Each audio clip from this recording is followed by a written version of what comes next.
All right, hello and welcome everyone to the Monday Morning General Podcast, where we give you the play-by-play analysis on battles from antiquity to the 20th century.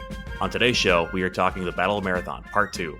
I'm Brendon, and that's Bjorn. Let's jump in. So last week, we talked about the events that led up to and caused the Battle of Marathon. Today, we're going to bring you to the battlefield and talk about how we think things actually played out. And we have to do that, Bjorn, because there was nothing really written about this thing besides what Herodotus wrote. So, these are, I think, a historian's best ideas of what happened based on the text from Herodotus, other historians, and like what the battlefield actually looks like.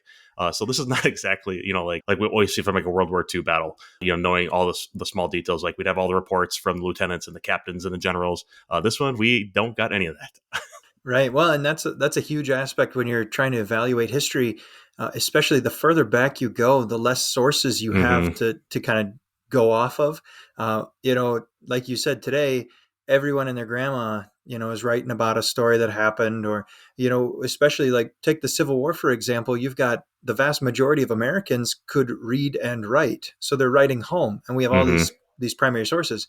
Back in the day, when we're talking about this Battle of Marathon here, no one could write. No one had any idea what they were doing. And so it's a best guess. It's a historian's best guess based off of some of the sources that were written, but then also some of the archaeology that had been taking place at the battle itself. That's basically what we're running off of. Right. And like another point to that, the earliest account we have of this battle is from Herodotus, a Greek historian. And I'm pretty sure based on the timeline, he wrote this like 20, 30 years after the battle actually happened. And so that'd be like us today going back and trying to write something about Desert Storm without necessarily and talking to veterans of the war, but not necessarily having any of the documentation or actually being at the battlefield. Right. Well, and another thing that's important to understand is that there were people who were writing things down back in the day, and some of these sources that we don't know where they are. We've lost them. Right. And so Herodotus is one of the sources that actually survived to today's age. There would have been other authors potentially writing about, or small little stories, this, that, and the other. There would have been letters that were written about this, but those things just haven't survived. We can't find them. And when those kind of things come up, when we find something like that and we actually validate that it's legitimate, that's a huge advance in history, and everyone gets excited about it. But let's get back here to the battle. Let's do a real quick recap for everyone. Basically, if you remember from last week, what caused this battle was a conflict between the Persians and the Greek individuals who were colonizing what was that Turkish area of today, Ionia. Asia Minor. Ionia.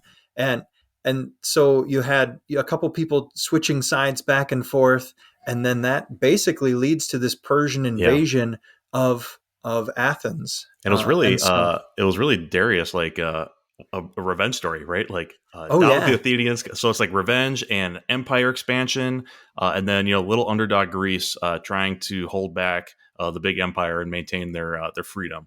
Yeah, freedom might be a big word, but their independence. Yeah, there you go for sure.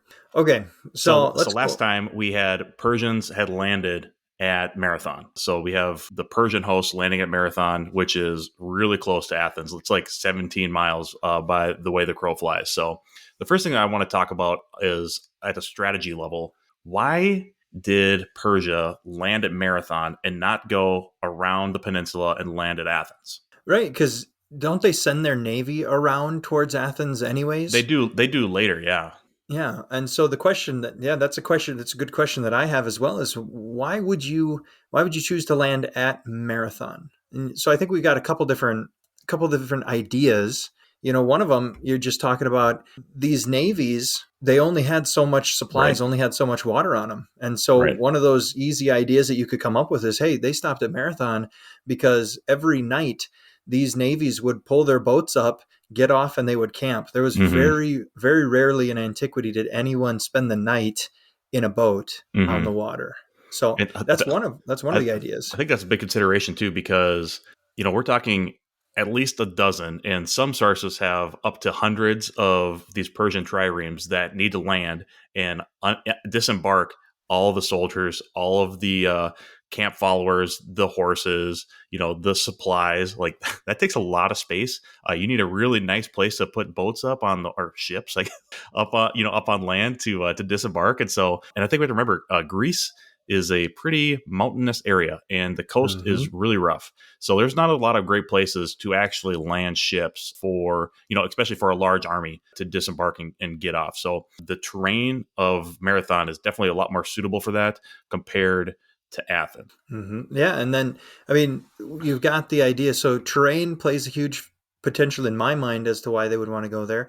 But then also, if you had the opportunity to defend in your home or on a land of someone else's choosing, that's another thing entirely. Mm-hmm. If I'm the Persians, I may want to land at Marathon knowing that the Greeks have to come to me. Right. They have to march themselves 17 miles. They need to set up a camp. They Right. need to engage me. And on the meantime, heck, I can maybe send my cavalry around. Maybe I can Right. send my ships around like they Right. ended up doing. Right. So Yeah, and that's an like idea. the plain of Marathon is a great place for an army with cavalry and with a lot of foot to conduct operations compared to like trying to get into the harbor area of Athens and get soldiers off. So yeah, Well, and to me it's a lot of that terrain aspect, and then like you said, Bjorn, like, getting the Athenian hoplites to move and get away from the city opens up the opportunity to do like a double attack, right, where you attack at Marathon and then you send a host around to actually land and take the city. And then the Persians are fighting a defensive fight within Athens against hoplites, which is a better place strategically for them to be. oh, heck yeah. One of the biggest ideas when you're talking about antiquity and the way that they fought, you fought in your lines, fought in your phalanxes, and the opposing force that could wrap around yours and outflank yours is going to be the one that's potentially going to win the battle just Right. because they can push you around. Now, if you're in your own home, if you're in the streets of Athens and you've got your phalanx there, there's no outflanking a Right. phalanx when there's a building on one side and another Exactly. building on the other. You want to put them in a wide open space where you can wrap around and use your numbers to the advantage instead of just trying to hammer through. Because let's be real, the Athenians, their forces were better man to man than the Persians. Yeah. We'll talk about the equipment disparity that there was between the two armies, but we'll get to that right before we cover the actual fights. Persia lands, and then the Greeks need to respond, right? So the Athenians need to respond. So Athens musters all of their available hoplites, basically leaving Athens totally unguarded. Even with mustering every single hoplite in the region of Athens, the Greek army was at a like 2-to-1 disadvantage person wise. So the Persians brought a lot of dudes to come and take Athens and the rest of Greece. Yep, there's a big disadvantage numbers wise. And then Bjorn, like you said, so the Athenian army marched out to Marathon, and it's tough to tell from the maps, but there's a mountain that's to the west of the plains of Marathon, and that's I think where most historians think that the Athenians set up camp, and it had a nice overview over the plains of Marathon, so they could see what the Persian army was doing. So they get to that camp, and the other nice thing about that campsite is it blocked the exits off of the plain of Marathon that led to Athens. So it gave them a potential place to not let any sort of land movement to Athens happen. So they picked a good spot there. And then while they marched the 17 miles from Athens to Marathon, the Athenians sent a runner named Pheidippides to Sparta. And so he ran, he ran a long ways. I don't know how long the actual distance was, but it's a long ways. And he arrived in Sparta during the festival of Carnea. And the Spartans basically told him that, yep, we're going to come help you in 10 days after the festival's over, because you got a party, right? So Spartans will not be involved in this fight. So it's really Athens and then another city-state called Plataea that also puts an army here. You can only imagine how desperate this dude was when he say, hey, we got a battle and we need you. And they're like, yeah, after our party. Yeah. After the party. 10 days. So but there was some religious aspect to it as well. Yeah, they would have thought that they were going to be damned, or they were going to be smoted or smited or something. I don't really know what the festival of Carnea was, but it's probably something similar to like the Christian Easter or like, Ramadan for Islam, right? It's probably a very big religious festival, like you said. So it's like, it's hard to get away from that to fight the Persian. But that was part of the Athenian strategy. So they knew the Persians were going to the Spartans were going to take some time to get to Marathon. So the Athenians really tried to delay any sort of activity. So they get to set up camp, and then the Athenians and the Persians stared at each other for 5 days. So that's par for the course when you're talking about ancient battles. Mm-hmm. You get these armies that would set up next to each other, and let's be real, in today's actions where you don't really see your enemy, or you're just shooting at a shape way off in the distance, That's something that a human being can do a lot easier than you are going to stand here. Then you're going to draw your weapon. You're going to charge into the enemy. And at 2 to 3 feet away, you are going to attempt to slaughter them. That takes a lot of courage. It takes something that is incredibly special in a human being to be able to do something like that. And so what they would do is every day they'd wake up, they would form their ranks, and then they would start insulting each other, telling you you'd have the big guys who think there's something special. Right. They'd walk out into the center of the battlefield and they'd say, "Oh, you can't take me down." And every once in a while they'd have those couple dudes who thought they were hot stuff and want to die, and then everyone would be happy about it. Kind of like in the Bible, David and Goliath. Right. Goliath was their hero who marched out. And so that's ancient battles 101 right there. Yeah. And so delay is a huge part of it. And these guys went 5 entire days looking at each other, insulting each other before they kind of got their dander up and went for it. They're staring at each other for 5 days. And then let's talk quickly about the terrain for the battlefield. So, as we move into future battles, I think we'll have a lot more to say about what the actual terrain looks like. The plain of Marathon is really just a big flat square. It's situated with the Bay of Marathon, I think it's called, big open piece of water. And then you have a large plain. So it's 4.5 kilometers wide from the ocean or the sea to the next mountainside. So 4.5 kilometers wide and then about 8 kilometers long. And then, it was surrounded by restricted mountainous terrain to the north and to the west. And to the west is where the Athenians had set up camp. Then on the east side, there's what's called the Great Marsh. And that's where the Persians had put their triremes, where they're basically getting fresh water every single day. The Great Marsh is just a very large marsh with a lot of water. And then there was one road running north and south directly in front of the Greek position. That road went to Athens, and it was right in front of the Greek position so that they could, protect that line of communication. We'll talk about this battle in phases, loosely phases. So there's 3 phases that we're going to talk about. So phase 1, we've kind of alluded to it, but the armies begin to form their line. Every single day for those 5 days that they're staring at each other, they would form their lines and size one another up. And so this actually gave Miltiades, one of the Greek generals, the opportunity to see just how long the Persian line was. And the Persian line was extremely long. If you think about 2-to-1 advantage, that, they almost covered that whole 4.5 kilometer wide area. Ooh, one other thing I'll say about the battlefield. We don't actually know where the battle took place on the field. There's some places that have it really far west and kind of facing north and south. Some have it further east and, the armies fighting each other east to west. We don't really know. And there's not a lot of archaeological evidence that suggests where the battle was fought. It happened somewhere within this plain. In my mind, it happens probably more east to west just because of how the terrain plays out. It anchors the Persians on the west or on the south with the water, and then on the north with that mountainous terrain. They cover a huge swath of that area with the amount of soldiers that they have. Well, and we that also adds don't know a how lot many of soldiers the Persians have, right? Right. That adds a lot of credibility to the argument, because when you're a general and you're playing these old school battles, your job is to ensure you're not outflanked. And so you're going to want to anchor yourselves and your soldiers down. Right. Cavalry aside, you don't want your enemy's phalanx to be able to stretch around you. You don't want your enemy cavalry to be able to harass your flanks. It makes a lot of sense. Miltiades sets up the Greek line. And typically what they would do is they would have a 10-person deep phalanx, right? From the front line to the back line, 10 ranks, and then they would stretch it out as wide as they could.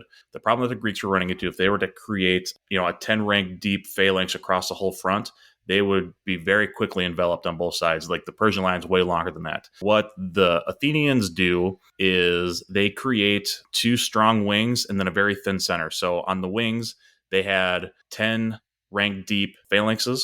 And then in the center, they only go down to 4. And that going down to 4 allows them to stretch that center out really far. So basically, we're looking at one complete line on the Greek and Persian side where there's no advantage there. But there's a big mismatch in the center, right? Where the Persians are super deep and the Greeks are not deep at all. Is there anything else you want to say on that? Yeah, no. So basically the idea, you have to thin your lines. When you're outnumbered as much as the Athenians are, you must expand your line. You cannot allow the Persians to wrap around you, because essentially what's going to happen in this battle is the center is going to cave a little bit because it's weaker, and the flanks are going to stretch around. It's going to give this idea that, Miltiades was this amazing genius of a general. Well, he was just adapting to what he needed to do, which was spread his lines. The way it turns out is really great in his favor, but but more than anything, it was we cannot allow them to outflank us. Right. And in doing so, he then was able to position himself where they were actually able to envelop the Persians. But that's down the line here. Yeah. Yeah. Cool. So yeah, they do that for 5 days, and they the Greeks and the Persians are eyeing each other up and figuring out like how best to place themselves. And then what's interesting is Herodotus states that the Greeks actually attacked the Persians, which is pretty interesting because the Greeks were waiting for the Spartans, right? So I think like strategically, it makes more sense for the Greeks to delay as long as possible to bring the Spartans into the fray.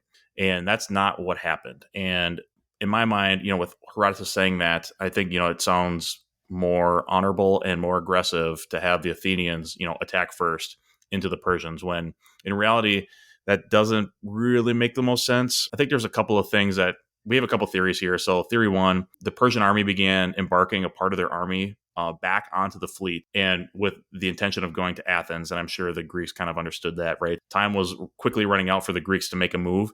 Seeing a chunk of the Persian army getting onto the ships and most likely going to Athens probably made them want to do some sort of movement against the Persians. So there's that.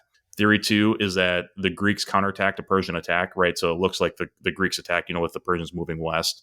And then theory three is like a mix of the two, right? So maybe the Persians were harassing with arrow volleys, and then the Greeks just kind of had enough and they attacked. Yeah, that theory, the theory three, when the Greeks had just had enough, like that was how the majority of these battles began back in the day. I can only take so many of your insults. I can only do it so long before I get angry and I'm going to go after you. Also, I really like what you said at the very beginning about how it's important to understand that Herodotus is writing this from his own perspective, from the Greek perspective, and the honor in being the attacker. You're defending your homeland. You're going to attack your enemy. You're going to kick them out.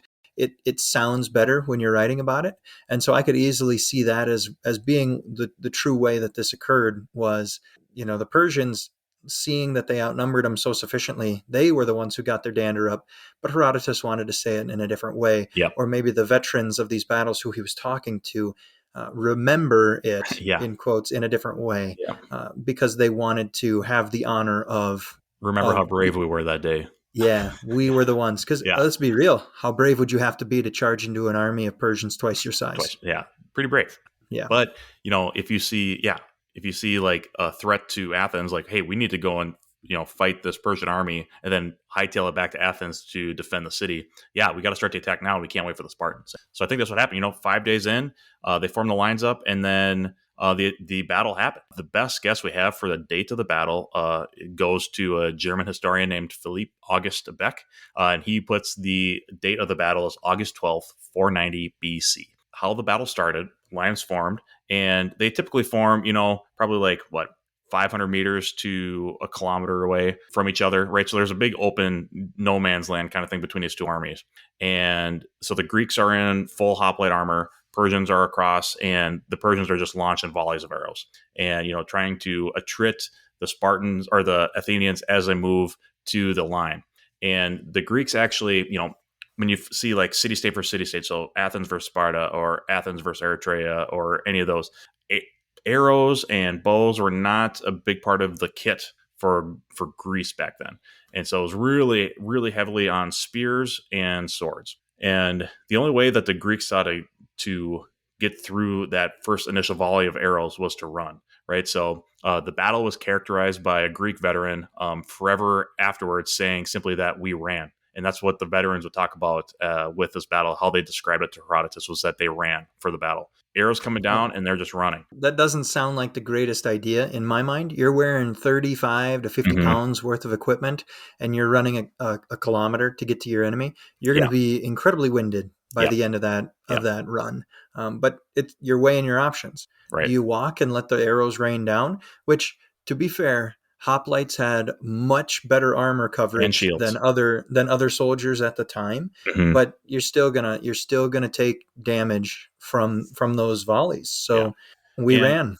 And the other things about the running too is the Persians probably weren't expecting it, and so when we talk about offensive operations, especially as we get closer to modern warfare, on the offense, really important things are audacity, speed, massing your combat power.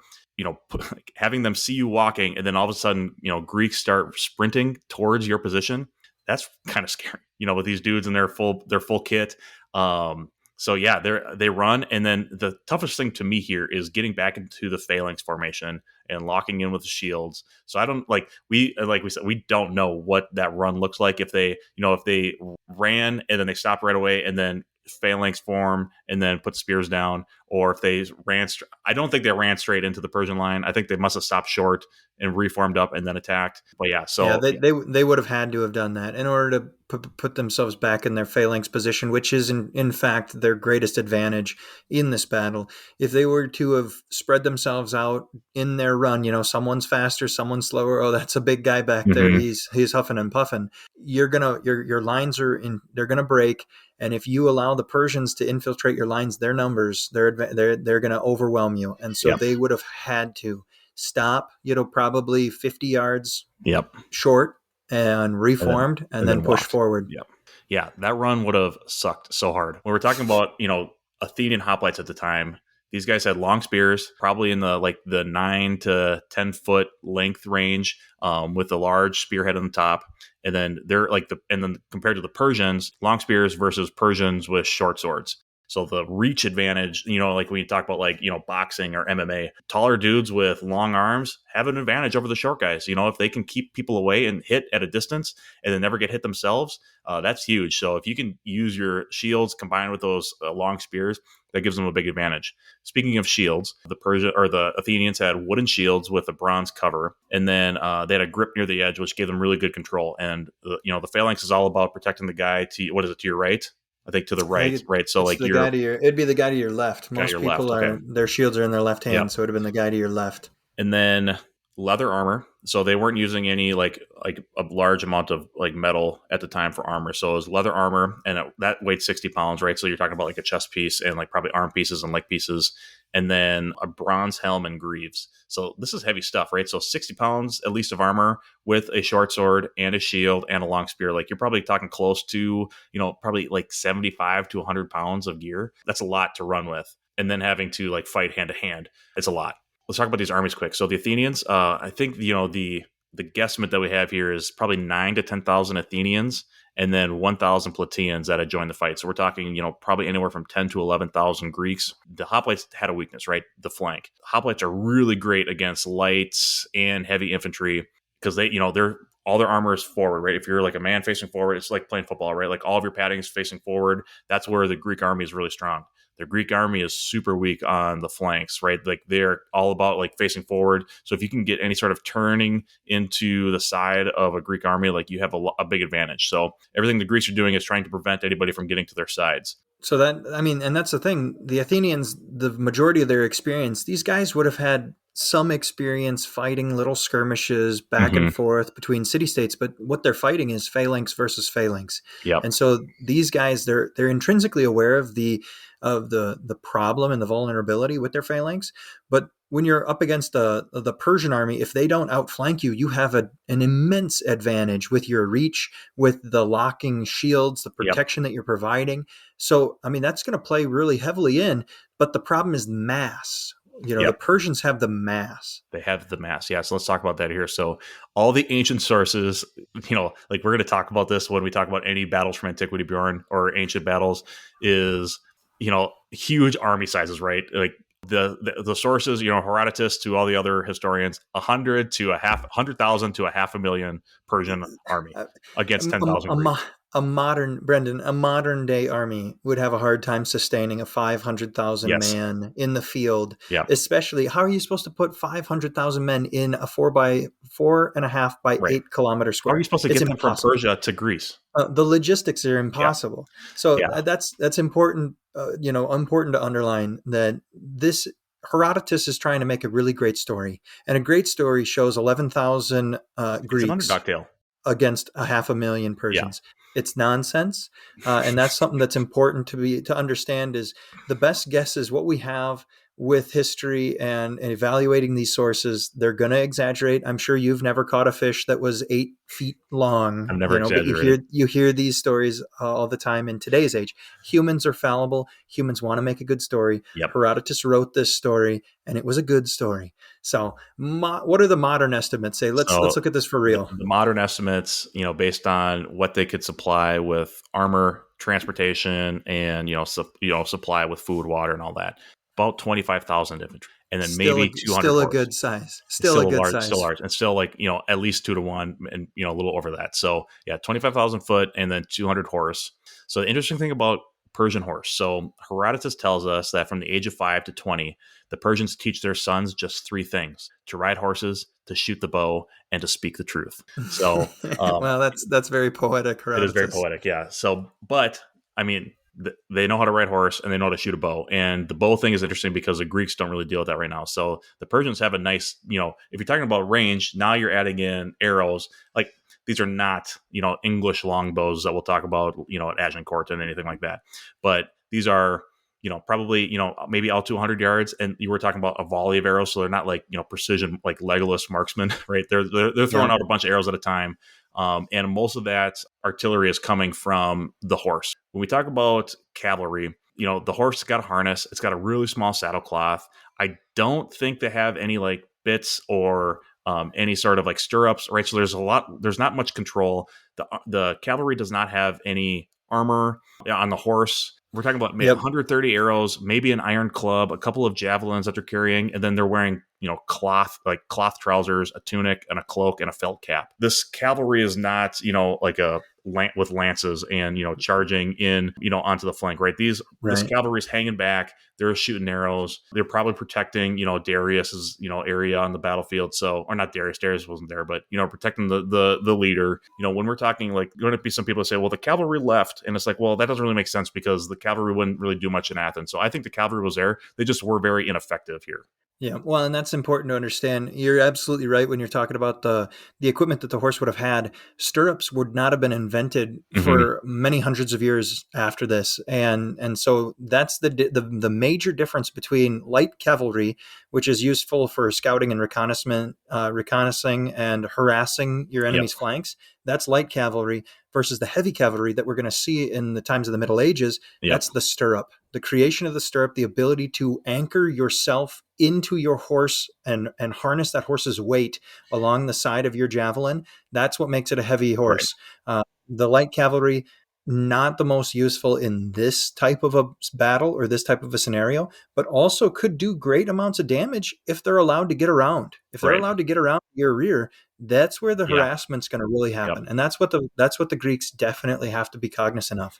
Yep. So let's talk the Persian foot now. So leather shoes, no real indication of body armor in use based on the sources that we have, and then a soft cap. And then all they're carrying for kit is wicker shields and short swords. So we're talking about, 25,000 dudes, but their equipment is a lot less effective compared to the hoplites. Well, and that's an important thing. When you're looking at it, you had different types of government ideas. The Athenians, the Greeks, one of their standard ideas is that all of our soldiers have to be kitted out relatively the same, and the government's going to invest in outfitting these soldiers with their kit. Well, the Persians, the other point to this, Bjorn, is that the Athenians are like the Athenian army is Athenian, right? Like all of those people that are in the formation, the hoplite formation, those are all Athenians, right? So I think there's probably more emphasis on protecting and kitting out your sons compared to the Persian army, which most of that army, like there's a contingent of actual Persians that are in that army, but most of them are conscript army and soldiers from Egypt and Mesopotamia and Turkey, all over Asia Minor, all over Persia. Yeah. So and that's another thing. These bows, like you said, they're not long bows because the Persians are going to be required to purchase their own bows, so that's another thing entirely. But now let's talk about this wicker shield versus wooden and iron or bronze plated shields. How does this battle happen? So the effectiveness, light versus heavy. Yeah. So we'll talk about, so in the Greek center, like we said earlier, it's very thin, right? And so that thin, like as the two armies come together and they get into contact, that Greek center folds and bends pretty quickly, right? Like we're talking about, 20 some thousand Persians pushing in against that Greek center. And so that Greek center starts to fall back. The Greeks did a lot of damage to the Persians in that area, but just the amount of people in that center area pushed the Greeks back in the center only. And think of it this way though, Brendon. Think of it as you being a Persian general, and you every single day you see that they're setting up this way. Mm-hmm. What are you going to do? You see, wow, they're weak in the center. Yep. They're strong on their flanks. I'm going to take advantage of that. Yeah, you're going to take advantage of it. It plays perfectly into that idea that we mass our forces in the center and we bust through. That would be devastating. Yeah. Especially with how the Persians saw the line, right, where the position of honor and where you put the strongest people is in the center. Whereas on the Greeks, the position on the right of the line was the position of honor where you put the strong army. So a little bit different. And this works in the Greeks' advantage. So, yeah, Persians strong center, a lot of people pushes that Greek center back. But on the flanks, on those thick flanks, they push the Persian flanks back pretty quickly as well. So you have this interesting thing where the Persians are moving left quickly, and the Greeks on the flanks are moving right quickly. And those Persians that are on the flanks, like we talked about, those are most likely not actual Persians. They're conscripts from other countries, and they break pretty quickly. Those Persian flanks get moved back, they break, and it allows those Greek flanks, the edges of the Greek line, to envelop the middle of that Persian line. And so basically all those Persians in the middle are now stuck between a rock and a Greek place. And you have hoplites on all sides. The Persians just rout from there. The Persians on the ones on the flanks leave the battle really quickly. And then the ones in the middle probably can't leave because they're surrounded by Greek spears and short swords. Yeah, and it's important to realize that when we're talking about these old school battles, very few casualties would have been obtained during the initial engagement. The vast majority of these casualties, when you're talking about, you look at the numbers, and granted, these are going to be skewed numbers. They're going to talk about 1 million Persians killed, kind of that nonsense. But what really truly looks at is you're going to see a couple hundred Greeks, and you're going to see thousands of Persians. And the battle, why in the world did the winner suffer so few casualties when the loser suffered so many? And it's because of that rout. As the soldiers are running, the pursuit is what causes those casualties. So is it an immediate rout, or how long do you think this took? I think I think the battle, we don't know how long the battle took. Herodotus says it takes all day, but at some point, the Greek or the Persian flanks are gone, and then the center tries to retreat as quickly as possible, and then the Greeks pursue. We don't know how long that pursuit takes, but so basically the Persians move into that great marsh area to get back to their triremes, get back on the ships, and get away from the Greeks. I think when you're talking, let's put it into perspective here. When you're fighting a battle and you're up 1-to-1 against a person in front of you, you think of it very closely to if you ever did some MMA fighting, you did some wrestling, and the 2 minutes that you were in the ring wrestling is exhausting. It's 2 minutes. So one can only imagine. And the way that most of these, when battles took all day, when they truly took all day, the way it happened was these units, they would crash into each other. They would fight until they were exhausted, and then they would back off on each other, and they'd take an hour resuming their, getting their next rank up, right? Or, swap ranks and do all that. Yeah. Humans can only do so much. And, we might not be in great shape nowadays, but there is no way that these guys could have kept that sort of exhaustive activity for this amount of time. Look like you just said, Bjorn, like a boxing round or a round of MMA, those are pretty short pieces of very violent activity. And that's what being in that center would have been like, with super violent activity for a short time. We don't know how long it took, but Greeks pursue through the marsh to the ships. And then Herodotus tells a silly story of a Greek general named Cynaegirus, I think, who, refusing to let the Persian trireme push off, grabbed the ship to pull it back to shore. His prize was a Persian sword severing his arm and then killing him in the Bay of Marathon. So kind of a silly story. I don't know why Herodotus thought to put that in there, maybe to, put this guy up as a great Greek hero. But basically after all that, we have a resounding Greek victory. The Greeks totally thrashed the Persians here. Battle losses, 6,400 Persians killed on the beach, with an unknown amount lost to the swamp. So we're at multiple thousands of Persians lost here. And then, like you said, Bjorn, there was only 192 Athenians and 11 platoons that were killed in the fight. Right, so they go up with 10,000 soldiers, and they lose 192, 200 soldiers. Like that's a good trade off. Fabulous victory. Yep. The Persians that were able to get away get on the ships, push off, and then they sail around the Cape of Sunion to attack Athens directly. So 2 Athenian tribes remained at Marathon, while the rest of the army packed up and moved out back to Athens. And they were able to march the 17 miles quickly enough to actually put up a defense of Athens and not allow the Persians to land. So the Persians don't do anything at Athens, and then they retreat back to Asia Minor. So what you're saying is that these dudes, they fought all day. They fought all day. However, whatever that means, there was obviously a considerable amount of mopping up that they did as they were pursuing. And you're talking about.